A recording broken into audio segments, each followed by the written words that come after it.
Hi எல்லோரும் எப்படி இருக்கீங்க? ஹாப்பியாக இருக்கீங்கன்னு நினைக்கிறேன். இது என்ன வீடியோன்னு பார்க்குறீங்களா? விநாயகர் சதுர்த்தி ஸ்பெஷல் பூர்ண கொழுக்கட்டை தான். பண்ணலாமா? அதுக்கு முன்னாடி ஒரு குட்டி பாத்திரத்தில் 2 டம்ளர் தண்ணி, பிஞ்ச் ஆஃப் சால்ட், அதுக்கப்புறம் 1 ஸ்பூன் கீ போட்டு நல்லா மிக்ஸ் பண்ணி வைங்க. நல்லா கொதிக்கட்டும். இது பார்த்திங்கன்னா இந்த ரெசிபி ரொம்ப ஈஸி. இப்போ தான் ஃபர்ஸ்ட் டைம் கொழுக்கட்டை பண்ணுறீங்கனாலும் ஈஸியாக பண்ணிடலாம். கண்டிப்பாக ட்ரை பண்ணி பாருங்கள். அதுக்கப்புறம் ஒரு பவுலில் 1 கப் அரிசி மாவு, 2 கப் தண்ணிக்கு 1 கப் அரிசி மாவு போட்டுட்டு கொஞ்சம் கொஞ்சமாக நம்ம நல்லா கொதிக்க வச்ச தண்ணியை கொஞ்சம் கொஞ்சமாக ஆட் பண்ணி நல்லா மிக்ஸ் பண்ணணும். அதில் கொஞ்சமாக கீ ஆட் பண்ணிக்கோங்க. ஸோ உங்களுக்கு பார்த்திங்கன்னா நல்ல அரோமா இருக்கும், சாஃப்டாகவும் இருக்கும், டேஸ்ட்டாக இருக்கும். கை வச்சிடாதீங்க, சூடாக இருக்கும். ஸோ கொஞ்ச நேரம் அது வந்து தனியாக எடுத்து வச்சுக்கோங்க. நம்ம பூர்ணம் ரெடி பண்ணலாமா? அதுக்கு ஒரு பாத்திரத்தில் நம்ம வந்துட்டு வேர்க்கடலை போட்டு பண்ண போகிறோம். இது ஹெல்த்தியான ஸ்டஃபிங் தான். வேர்க்கடலை போட்டு நல்லா வருங்க. வேர்க்கடலையில் இருக்க தோலெல்லாம் வெளியில் வரணும். ஸோ வேர்க்கடலை வறுத்து வச்சுக்கோங்க. நம்ம சைட் பை சைட் நம்ம ஆல்ரெடி வச்சுருந்த மாவை நல்லா வந்துட்டு பிசைஞ்சு வச்சுக்கலாம்.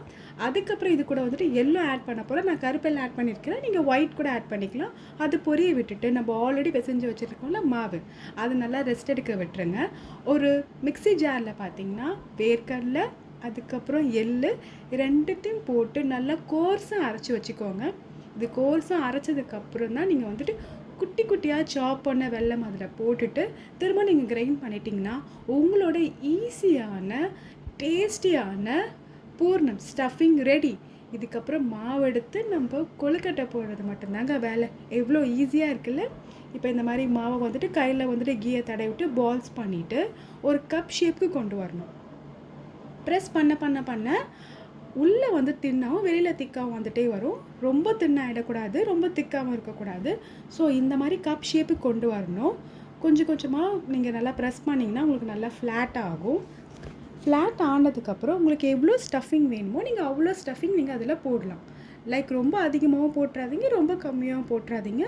க்ளோஸ் பண்ணுறதுக்கு கரெக்டாக வர மாதிரி நீங்கள் அதில் ஸ்டஃபிங் ஆட் பண்ணிவிட்டு பொறுமையாக நீங்கள் க்ளோஸ் பண்ணி ஒரு பைண்டிங் பண்ணுற மாதிரி, ஒரு க்ளோஸ் பண்ணுற மாதிரி நீங்கள் வந்துட்டு அதை நல்லா பண்ணிவிட்டு எட்ஜஸ்லலாம் வந்துட்டு நல்லா ப்ரெஸ் பண்ணி விடுங்க. இந்த மாதிரி இப்போ நான் பண்ணியிருக்கேன் பாருங்கள். இந்த மாதிரி நல்லா பண்ணிவிட்டு உங்களுக்கு எங்கேயாச்சும் கேப் இருந்தால் அதை நல்லா சீல் பண்ணுங்கள். பிகாஸ் கேப்லேருந்து நம்மளுக்கு வெளியே வரதுக்கான சான்சஸ் இருக்குது. ஸோ நீங்கள் முடிச்சுட்டு லாஸ்ட்டாக இதில் கீ அப்ளை பண்ணணும். ஏன்னா நீங்கள் வச்சுட்டு வேறு ஒன்று பண்ணும் போது இது ட்ரை ஆகிடுச்சுன்னா நீங்கள் வந்துட்டு வேக வச்சதுக்கப்புறமும் ரொம்ப ஹார்டாக இருக்கும். ஸோ அதனால் நம்ம எல்லா பேட்சஸுமே கீ நல்லா நம்ம அப்ளை பண்ணிட்டோன்னா சாப்பிடவும் டேஸ்ட்டாக இருக்கும். ஸோ இதை வந்துட்டு நம்ம இட்லி பாத்திரத்தில் வச்சு 10 மினிட்ஸ் குக் பண்ணி எடுத்தோன்னா ரொம்ப டேஸ்டியான சாஃப்டான பூர்ண கொழுக்கட்டை ரெடி. 10 மினிட்ஸில் பண்ணிடலாம். கண்டிப்பாக உங்களுக்கு யூஸ்ஃபுல்லாக இருக்கும். பிகினர்ஸாக இருந்தாலும் ட்ரை பண்ணுங்கள். No failure dish. ஏன்னா எனக்கு சூப்பராக வந்திருந்தது. கண்டிப்பாக உங்களுக்கும் சூப்பராக வரும். இந்த மாதிரியான ரெசிபிஸ் பார்க்கணும், விநாயகர் சதுர்த்தி ஸ்பெஷல் பார்க்கணுன்னா நம்மளோட சேனலுக்கு சப்ஸ்கிரைப் பண்ணுங்கள், லைக் பண்ணுங்கள், கமெண்ட் பண்ணுங்கள்.